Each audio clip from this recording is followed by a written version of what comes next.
We're hardcore, aren't we? We got cameras everywhere. We've even got, proper pointing stick. What is that pointy stick? That is a Graham Welton 3.5 BB waggler. Thought I recognised that. The Graham Welton Special. Mm-hmm. Perfect. Right, okay. So I think that explains how the section's going to work at Benwick. Yep. We were just talking off air about making sure that one rogue peg that could be a fly doesn't end up being in a... Yeah, so it just makes it fairer for you to score points. It's like I say, to get your head around it, it seems a bit weird, but in a lot of venues on commercials now, like when you go to White Acres, the peg next to you might not actually be in your section. So it's always worth, come the match day, finding out exactly what section you're in, who you're up against, and go from there. But I think this is a really important point for any pleasure anglers, that you can't just go down to a stretch of drain, commercial, and expect to catch the same fish from every peg. If you guys are recognising this on natural venues, that are, commercials it's a bit more obvious, but on natural venues, if you guys are recognising this, then it really does show that your pleasure angler's really got to do a bit of homework and work out where they're going. Well, that's the whole idea of this podcast, really. It's not just match anglers, it's pleasure anglers as well. The amount of pleasure anglers ring me up and say, I'm going to go down Benwick next week, where shall I go? Don't go there, mate, blah, blah, blah, go here. It's a quick phone call and it saved them a bad day's fishing. But, it's I think it's good for the area that the information's there for them to see. It's amazing as well, because with silverfish, you think they'd be spread out evenly. But No. Right, buddy, you've got loads of floats here. Yeah. What have you brought in? So I've bought, obviously we're going to talk about 20 foot in a bit, so I've bought a few bits and bobs that I use at Benwick, or just little items that I feel are a little bit essential. We have covered Benwick, I think, in one of the earlier podcasts when we had a Winter League round on there. So that, if you are looking for information, perhaps going back to that one might be beneficial as well. But obviously, the year's gone on, the weather's changed, the fishing's slightly different. So I was just going to talk about Benwick really. So obviously, the ones I've sort of circled are in one section, and they're the better pegs. At the minute, Little London's out fishing the low numbers. Pegs 1, 2 and 3 nearer the actual town have been producing the best damp fish. Peg 3's got a boat in its peg, sort of shared with Peg 4. That's a standout peg in that section really. The fishing has been tricky. I don't know whether it hasn't been cold enough yet and the fish haven't moved in, or I don't know. I really don't know. But the fish are generally smaller this year at Benwick. But these three are very good pegs. The next sort of 4, 5, 6, 7 and 8 it widens up. There's a couple of trees here. I've drawn that 2 times this year actually. Used to be the best peg at Benwick, but it ain't anymore. Don't it's because I've drawn it or done crap. But it's used to catch skimmers, better stamp roach, but they just don't seem to be there this year. So pegs sort of 4, 5, 6, 7, 8. You want one of these set up with you. Little waggler. Chucking not tight over because it is really, really shallow, but as tight over you think you're going to catch. You're probably targeting a few roach if there's a roach moved into the length. Just loose feeding a few pinkies, and obviously the rudd, especially around the tree. They are very small, but if you get your head down, you can catch 3-4 minutes sometimes, even on a waggler. It's really fast. Now, when we had those floats on before, there were quite a lot of interest on the yes, Facebook page. Still had quite a lot of interest. I think they're between 2 and 4 BB. Yeah, so we've got 2 BB, 2.5 BB, 3 BB, 3.5 BB, and I think there is some 4 BBs. And how much are they each? They're £3 each. They're not cheap, but they're hand built. They're well made. You got an adapter on there as well. I prefer these straight ones.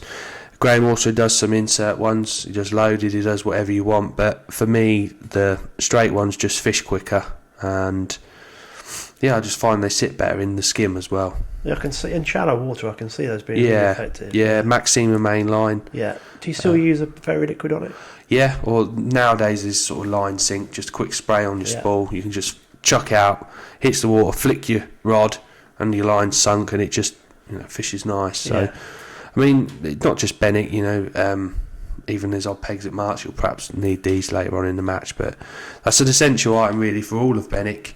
especially on Little London towards the end of the season. You get some nice big chunky rudd. Chuck into the boats with a waggler. So, excuse me, that's those better pegs. There'll probably be some odd tench and big perch caught on those pegs, but the middle section is quite fair, to be honest.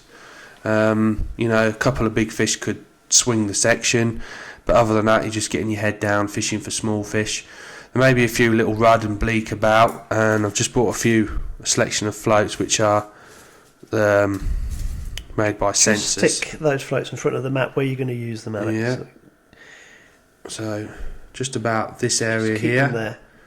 So they're called the Sensors T2. They're designed as a bleak float, but if you're fishing sort of up in the water with whips, I mean, I sort of fish sort of a 4 metre connoisseur whip. Again, fairly decent line because you're fishing fast. 416 sometimes, 414s. Short little bulk, just fishing for lots of little fish. So that's a rig you sort of need in your armoury through there. Sometimes it gets a bit mind numbing fishing for them, but some days that's all that you're going to catch, and that certainly was the case in the last Hayjack League we had on there. We're on there in a couple of weeks' time, so it'd be interesting to see what's changed. So we'd be using squat or pinky? Yeah, loose feeding squats, pinkies, fishing fast. So that's your sort of whip rigs for those. Going back onto the pole for your short lining with the wind, and I like to use these. These are made by one of our guests on the show, Mr. Pollard. Just hold those in front of the map again. Just like that, look. So they're fibre bristle, nice wide stem, nice sort of pear drop float. These are good not just for Benwick, March, all of March. You use them at factory. I know Polly's been using these for a long while. I've used them as well. They're fairly visual as well, so if you do suffer with seeing floats, you can dot them down and they do sort of stick up like a sore thumb, but they're a nice float. I tend to use them from 4x10 up to 12x10, sort of flicking your rig over, holding it tight, letting it go in, fishing on the drop stuff, sort of thing. Sort of bulks a shot rather than Olivettes, I prefer. So yeah, them sort of floats you're going to be using similar to March rigs, really. When I was on my sick bed this week, Yeah. I remember you mentioning about the Alan Scotthorne video, Yeah. where he shows how to make the rigs, and he puts 3 little crimps. Yeah, flattens the line 3 times. Yeah. And then takes the shots over that area to just widen it slightly. Yeah, it's something very simple but brilliant. Saves a lot of damage to your line when you're moving shots up and down, especially on these drains. You're constantly moving your depth and you're moving your shotting patterns, and makes a big difference to your fishing. It's amazing, because I remember you talking to Tom about it. Yeah. And how you show guys in the tackle shop the video, and they go, "Oh, I thought it was a winder," but you could see actually as he did it, the shot suddenly sort of flattens it inside and just slides. Yeah. And I could see when you were holding those floats up then that's exactly that technique you would use for shotting those. Yeah. I mean, the little things like that make big differences, don't they, in fishing? So the middle section at Benwick, I think, depending on the weather, obviously, you might be looking for a big fish. Chop, worm and cast are sort of down the middle, out of the way. Especially where these wires are, they haven't shown this year, and they not too much last year. But if they do show, there might be an odd bream or odd tench caught there on the end peg, bit of room, or they tend to get caught around here, sort of 9, 10, 11, 12. Especially towards the end of the season, if they show there, someone could catch 6, 8, 10, 12 of them, even though 20 odd in a match. Frightening, and they're all £3, 2.5, £3. So if it does go like that, you're on for a proper good day. Really are. But like I say, they haven't been caught yet, so they haven't been hammered as such, if you know what I mean. That's interesting, because without stealing any thunder from the match results, you were telling me how the skimmers started to show again. On March. So they haven't shown for a while.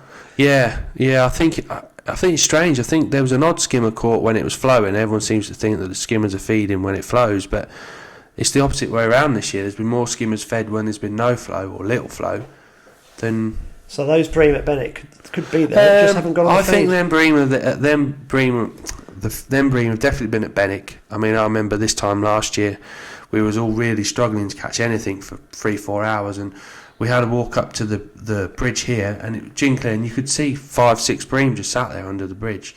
So I think if you get a bit of colour in Benwick, then and they'll feed, and I think that is the key with bream and skimmers. Yeah. They need the colour in the water. I don't think it makes too much difference on the flow. It's just the water clarity, really.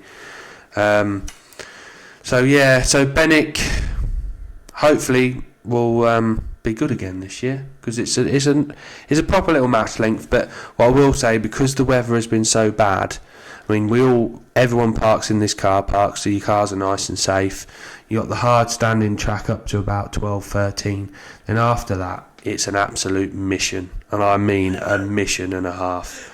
At the minute, with all this rain we've had, oh God, you need wide wheels on the trolleys. The farmer's been up and down, and of course he's the same. He can't do anything about it. It's just an absolute mud bath. So maybe if you are on them boats, you've drawn a good peg, but I think you're going to suffer a bit of a mission of a walk.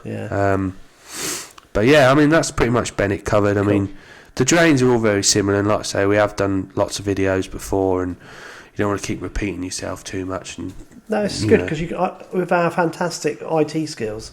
Oh, what about this? Look, made out of a mushroom. Touch it, out of a mushroom tray. You know, we're going to have these massive media companies are going to be. They're going to be all over it. I should think this time next year, rodders will be millionaires. Double millionaires.